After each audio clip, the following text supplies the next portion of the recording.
அப்படின்னா, இந்த குடும்பத்த மேலும் மேலும் உயர்த்தணும்னு நீ நினைக்கிறியா? உன் குடும்பத்த நல்ல நிலைமைக்கு கொண்டு வரணும் அப்படின்னு நீ நினைக்கிறியா? இப்போ குழந்தைங்களுக்கு சரியா ஹோம்வொர்க் வரல. எப்படியா பிள்ளைங்கள நல்லா படிக்க வைக்கணும்னு நினைக்கிறீங்களா? அப்பன்னா உங்கட்ட இருக்கிற சோம்பல தூக்கி தூர போட்டுட்டு, விடாமுயற்சியோட அந்த குழந்தைங்களுக்கு சொல்லிக் குடுத்தா மட்டும் தானே அத மாத்த முடியும்.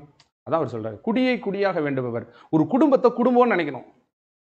ஒரு குடும்பத்துக்கு எத்தகைய சிறப்புகள் எல்லாம் இருக்கணுமோ, அத்தனை சிறப்புகளும் நம்ம குடும்பத்துக்கும் நம்மளையும் ஒரு 4 பேர் மதிக்கணும். நம்மளும் இந்த உலகத்தில புகழோட வாழணும். நமக்கு ஒரு மரியாதை வேணும். காலகாலத்துக்கு நம்ம தலைமுறையும் வந்து பேரு புகழோட விளங்கணும்னு நெனைக்கிறவன், ஒரு குடும்பத்த குடும்பம்னு நெனைக்கிறவன், சோம்பல சோம்பல்னு நெனச்சு அத என்ன செஞ்சுக்கணும்? அறவே ஒழிக்கணுன்றாரு வள்ளுவர். சோம்பலால எவ்வளோ கஷ்டங்கள் வருதுங்கிறத புரிஞ்சுக்கோ. தூங்கிட்டா, ஐய்யய்யோ! தூங்கிட்டா என்ன ஆகும் நாளைக்கு பரீட்சை வச்சுக்கிட்டு? ஐய்யய்யோ! என்ன இப்படி வேஸ்ட் ஆக்கிக்கிட்டு இருக்கோம்? நாளைக்கு போய் கஷ்டப்படுவோமே! அப்பப்பா! அந்த மடியா நென அப்படிங்கிறாரு. யாரு? குடிய குடியா வேண்டுகிறவர். யார் ஒருத்தன் குடும்பத்த குடும்பம்னு நெனைக்கிறானோ, அவன் சோம்பல சோம்பல்னு நெனச்சு என்ன செய்யணும்? தன்னிடமிருந்து அந்த சோம்பல நீக்கணும் அப்படின்னு வள்ளுவர் சொல்றாரு. மடியை மடியாக ஒழுகுங்க. குடிய குடியா உன் குடும்பத்த மேலும் மேலும் உயர்த்தணும்னு நீ நெனச்சுக்கிட்டே இருக்கிறேன்னா, சோம்பல வந்து தயவு செஞ்சு சோம்பல்னு நெனங்கிறாரு. புரியுதா உங்களுக்கு? சோம்பி இருக்கணும். சிலர் பார்த்தீங்கன்னா 2 நாள் வேஸ்ட் ஆக்கிட்டா எரிச்சுப்படுவான்.